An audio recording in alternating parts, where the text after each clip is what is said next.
Ever since the passing of the Nigerian female gospel singer, Mrs. Osinachi Nwachukwu, a lot of people have been asking questions. The elder sister has been interviewed. She has been able to give a clearer picture of what happened to her sister. Osinachi's production manager also gave an insight of what happened. Hi guys, you're watching Mchikky series. If you're a returning subscriber, thank you for your support. I quite appreciate that. It's good to have you around again, and if you are new to this channel, thank you for clicking on this video. Make yourself comfortable as we get right into this video. A lot of stories have been flying up and down, and what is it all about? A lot of people want to know what really happened to this Nigerian popular gospel singer, Mrs. Osinachi Nwachukwu. How did it happen? Initially they said that she had throat cancer, but as days go on, more things are being revealed, and this time around the elder sister has been interviewed by Vanguard newspaper, and she has a lot of things to say. Also, her production manager gave an insight of the true picture of things.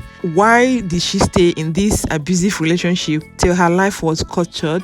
Is it that they didn't seek any help? What really transpired? Why was she not able to get some help before this happened? So Vanguard interviewed the elder sister, Mrs. Favor Maid. According to her, that the sister died as a result of cluster of blood in her chest from the kicking she allegedly got from her husband, Mr. Peter Nwachukwu. That the cause of the death of her sister was never cancer, that it was the husband, allegedly Mr. Peter Nwachukwu, who hit her with his leg on the chest. And all this while, she has been in this relationship, she has been enduring it, and even the family, they know. This man has been threatening the family that they cannot do anything. They lost their eldest brother before 2017 when their father died. So the man felt he could do anything he wanted. After all, there is nobody that will query him, nobody that will bring him to account. These are still societal problems whereby they believe that female children are nothing because they don't have any grown-up man in the house. So the man felt they would not be able to do anything to him. That before now, they've been telling Osinachi to leave the marriage, but she said that she doesn't want to divorce, that God is against divorce. If divorce is not an option, then you let them know that they can separate from the man. Make it clear so that they will know. Right now, she's not divorced, but she's gone forever. She cannot be seen. So which one is better? To be alive and be seen, or no divorce and you be deleted of this world? And they keep saying most wayward rough children are products of divorced home. What I know is that most wayward children are product of dysfunctional home. Even this couple that stay together and they abuse each other in front of their children is also a problem because the children, they're internalizing those things. In this case, it's not better to be a single mother and enjoy your peace. Then they told her that that is not divorcing him, that is just separation. Separation is not a sin, but just for her to stay alive and take care of her children, that let her just leave the place. Since the man has been threatening that either the lady meets them alive or she meets them in coffin, she will always tell them to relax, that the man will change.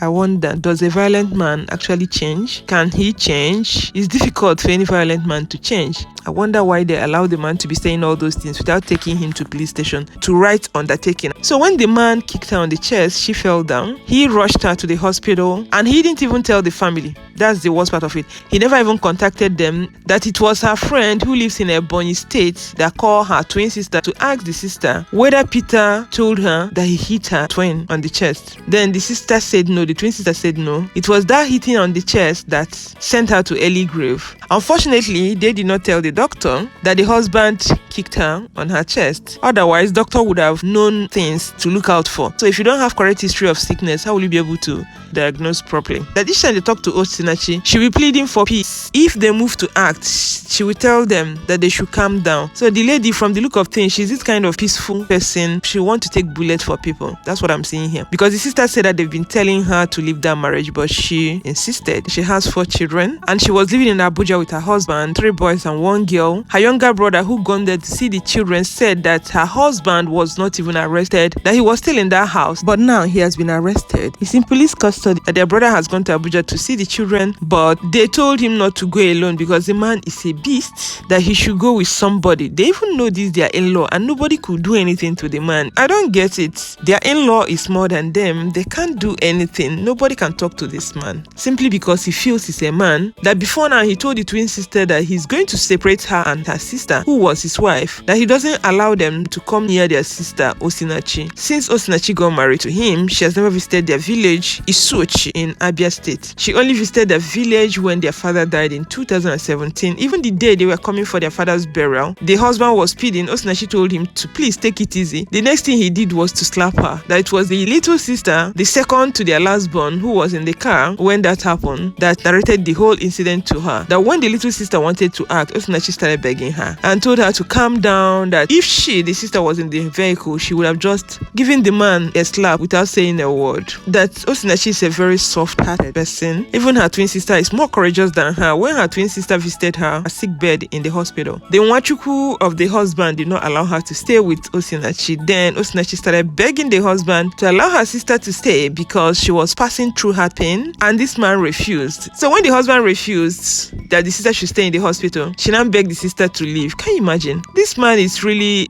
everything about him is all about begging. The man is so full of ego, so full of himself. According to the sister, the elder sister, she said that she's the first daughter of the family that 6 girls and 1 boy that made them 7. The boy is the 4th born and he's only 30. So when they asked where Peter is from and what he does for a living, because from the look of things, this kind of man that likes to exercise authority, I don't think whether he'll be doing anything meaningful. He said he's from Nnewi in Anambra State. He doesn't even have any known job to her. In fact, he ordered her sister to release to him the password of her YouTube music channel. When the sister said no, he spat on her and also told her that the money in his account was finished.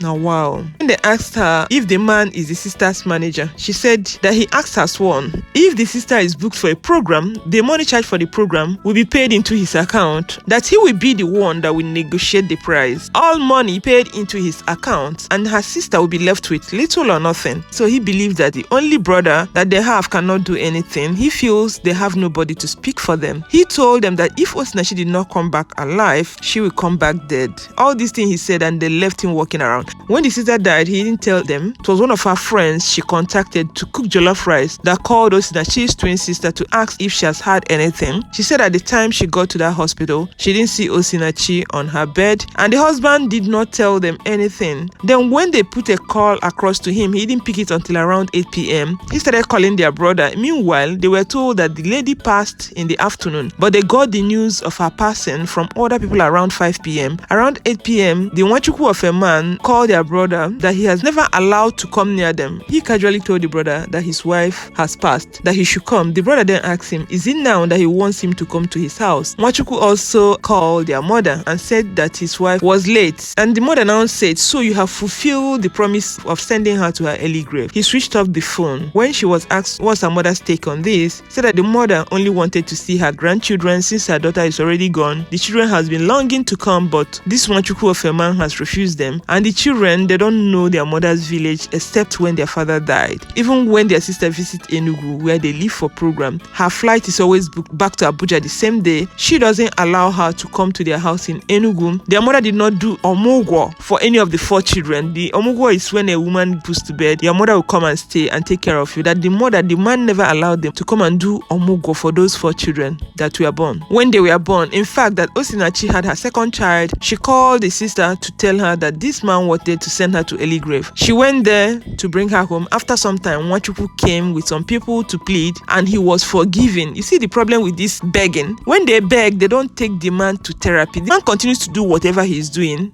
because he's not accountable to anyone. He knows that when he comes and beg, that they will release the girl to him, and that was what happened. They released her to him. That was the opportunity they would have asked him to write undertaking at the police station, and if possible, stay by himself. So after the incident, they didn't know what he did to their sister, that whatever he does to her, the sister will not talk. Even if she wants to talk, she will tell outsiders. So when they asked her how the sister met this Nwachukwu of a guy, he said that when they went for a program, the Nwachukwu saw how her sister was ministering. He then fell in love with her. I don't blame people that say that when you come to church, there are so many sick people. So when you fall in love in church, you have to fall in love with your eyes wide open so that you'll be able to understand who the person you want to marry is. Osinachi is also a calm lady. All the things the man has been doing is even enough for somebody to leave that house for him. But it's quite unfortunate that eventually she lost her life in this process. And this story, all of them are closely interconnected because I can't see anything different from what Frank Edwards said, her colleague, the Nigerian gospel singer, and Osinachi's producer, Sonny P. See, there's so much to say about this unfortunate situation, but this place is not the right place. When you make money and your husband collects all the money and leave you penniless, is that not what the sister is saying? When your husband brings you to the studio, gets angry, leaves you in the studio without even transportation to return home. Oh, 4 crying emojis. That he has personally told this woman to leave this marriage, but she kept making excuses for the monster. The last song they recorded, that was their chat, that they were recording a song that she doesn't want the husband to know. 6 crying emojis. Then the last time she told her to leave the marriage, she asked him to help her talk to her pastor, which was difficult for the producer Sonny P because he doesn't have relationship with the pastor. The annoying thing is that most of these pastors keep saying Bible does not support divorce, but do they have any channel where people who are in abusive relationship can come and talk to people so that they'll be able to advise them? They keep advising them to leave if they can. Yeah, you can say it from now until thy kingdom come, but the society is not helping matter. Society is hard on people who are not married, who are divorced, who are separated, single mothers, whatever you call it. The society is very harsh on them. So I believe they'll find a way to put structure in place. This is so heartbreaking. Very, very heartbreaking. If you're in any abusive relationship now where they're panel beating you, kindly pack your things and leave because of stories that touch. All these monsters, they don't change. They'll come and beg you, come back. They will even buy you a car, might even buy you a house. I'm sorry, it cannot solve the problem. The man needs to see a therapist. He needs to see a professional that will be able to work on him. They have problems. It's like a mental problem. This is a very pathetic story. It's sad that this woman is not here to share the side of her story. And it's more sad that this man is even alive. And at the end of the day, this man will walk out free. I'm seeing it happening. The man is doing all this because he has looked around. This is what they call see finish. There is nobody that will be able to call him to order. That's why he's doing all this. It's very painful. It's very sad. My heart is really breaking for this young lady that lost her life at 42. Such a golden voice. Oh my God. So guys, let me know what you think. I'm gonna sign off here. Stay healthy and safe. Remember to share this video with family and friends if you love it, and subscribe to this channel if you've not done already. And I'm gonna catch you guys in my next video. Bye and remain blessed.